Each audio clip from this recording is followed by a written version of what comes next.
Yung narinig ko kasi, nagulat ako. Akala ko, sabi ko, AI ba ito? Hindi naman, totoo pala. So it's really unusual yung mga sinabi po ni Vice President Sara Duterte. And to me, it's strange, no, na in the first place na naisip niya yon, tapos verbalize lang niya. So ako, bilang hindi naman isang dalubhasa sa medical science, ang una ko masasabi kung may mga naririnig akong mga strange is baka kailangan ng mas madunong na tao na kausap or pamilya, no? or close friends para mailabas yung mga damdamin. Kung bago ka lang dito sa NTPH, maaari bang makahingi ng isang like at subscribe?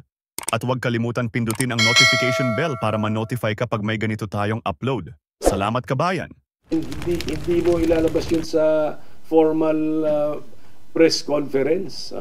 Well, part lang naman, hindi ko naman pinanood yung 2 hours kasi part lang yung nakita ko yung yung ulo, something to do with the ulo, and then something to do sa paghuhukay at itatapon sa West Philippine Sea, mga ganun. These are unusual amount, actually up to being strange.